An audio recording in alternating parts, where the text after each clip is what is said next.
I've heard something like 500, and there was a real problem with the companies not wanting to bulls that. There's only, that I know of, there's only 2 states that require disclosure, and that's Wyoming and Texas. And they typically can get waivers from disclosure in Texas if they say that it's confidential, proprietary. So the short answer is that we have some idea of, maybe 50 chemicals that are used, but just by forensics, nothing else. But no, there is no requirement, and as proposed, you would not be required to disclose chemicals in New York State if you claim that it was proprietary. To be even more precise, you would have to disclose them to the DEC, but it would be confidential and wouldn't be made available to the public. So the long answer is that no, you really wouldn't know. I'll tell you this, they've tried every nasty thing you can think of. Including just putting diesel fuel in to slicken the water, which is a very common practice, #2 fuel oil. In drilling, they used to keep the drill bit cool, they would used to put powdered asbestos. They would mix it in with the drilling mud up until the 80s, I guess. Just, dumping sacks of powdered asbestos into the hopper. So, they talk about Greene drilling fluid and all, that's baloney, The problem is that it's not just the drilling fluid, although that can be a big problem. The problem is that as we went through that drilling log real quickly, the way that you find shale on a drilling log is a gamma ray log. It's like a Geiger counter. And the shale is the most, or carbon-rich shale is the most radioactive sedimentary layer that you're going to encounter. So you're basically looking for high radioactivity.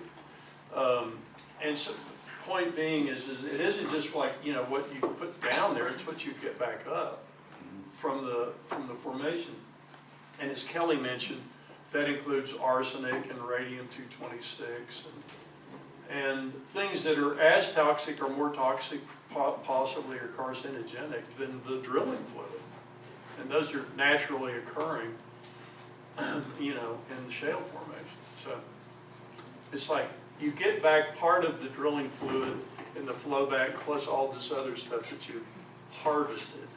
Is that the correct term? Harvested radium. Yeah.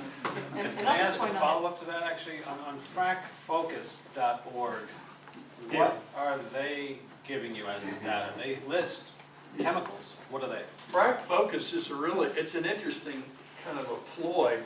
Frac Focus is an industry-crafted best practice protocol where you're supposed to, the drillers are supposed to report to the Frac Focus organization, which again, mind you, is an industry, funded or whatever group. What you're using, the problem is that they're not all members. All the drillers are not members of Frac Focus. Some of the biggest drillers are not members of Frac Focus, and they don't tell Frac Focus everything that they're doing. So what's happened is that the Frac Focus, the industry, just forget calling it Frac Focus, just calling it the industry. The frackers have gotten state regulators to accept in Pennsylvania and some Western states. They've gotten the state regulators to accept Frac Focus as a ploy, as a quote industry best practice ploy to subvert or circumvent having a regulation that the government would enforce as to what was in a frac, what was in the frac fluid. And because it is in fact a cop-out. In fact, whenever in the DEC regs or any of these regs, whenever a regulator refers to best practices, it's a cop-out, because obviously a best practice is just good intentions, and it has no force of law. And yet the industry promotes best practices as a way basically to avoid regulation. And Kelly, you had a follow-up?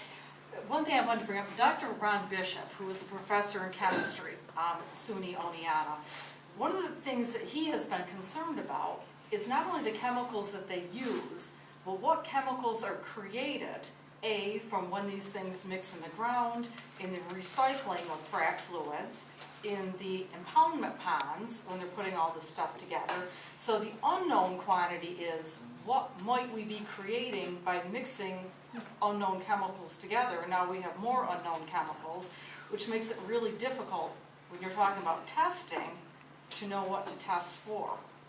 And then the other issue with the chemicals that we didn't touch a lot about is how do you get rid of this stuff? And that is the big question mark. You know, they tried dumping it in the waters in Pennsylvania. That didn't work out so well. And a study that was just done is showing residual radioactivity in the streams from them dumping this stuff in. The injection wells, they're using them in Ohio. Right now there's a big push in Ohio to get rid of the injection wells because of the earthquakes that are happening. And when the injection wells all start to fail, because it's the same as a drilling well, except now we're just shoving all this stuff down in, is that going to start migrating? Is that going to start contaminating people's water? You know, one of the things you hear all the time is, you know, we have this protective casing, we're a mile down, we have all this rock over the top of it. Well, when you're sticking a bunch of straws into this rock, you know, these straws are all going to decay. How does that protective layer of rock help any of us when that stuff wants to go somewhere? So years down the road, we're going to have a big surprise. Sure. I was wondering, and this is really kind of a complicated. Louder. You mentioned, you took the check, okay. You mentioned all of these different reasons why there isn't gas. Oh, there is not gas.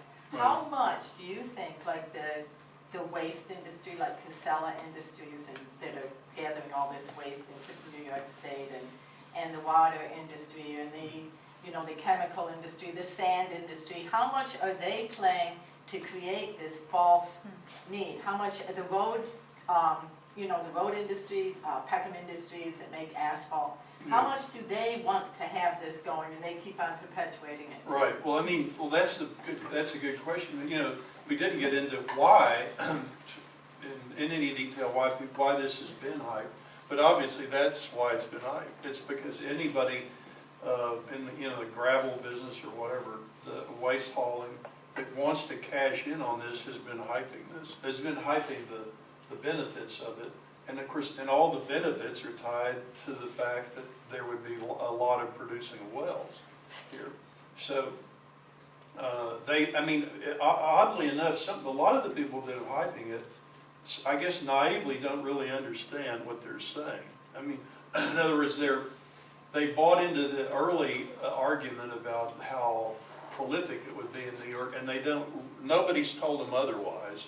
And even if somebody like Lou Alstetter, I told them, they wouldn't believe us anyway, or they wouldn't want to believe it. But the problem is here in this county is that the upside, if you can call it that, of gas drilling is very limited, maybe just to the extreme southeast or southwest corner of the county, if that.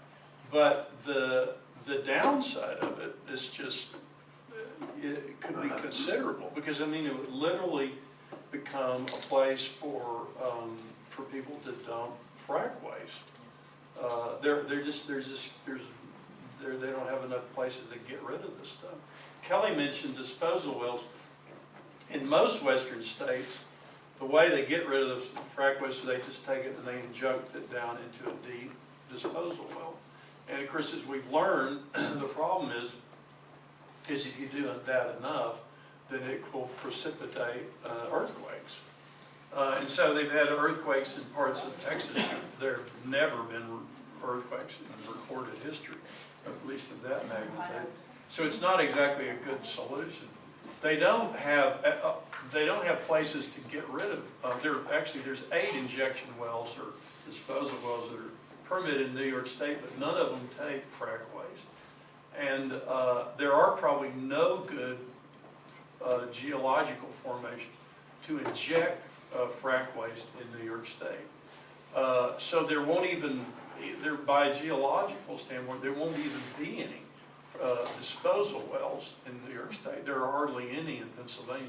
Kelly mentioned there's about 100 or some odd in Ohio that are causing problems. But the point of it is that you got all the, even in Pennsylvania, or what happens south there in Delaware County or Broome County, they're going to have to get rid of this frack waste somewhere. The drill cuttings come back radioactive because think about it, when the drill bit goes down and goes horizontally through the shale, then it's literally the drill bit is going literally through the most radioactive part of the earth.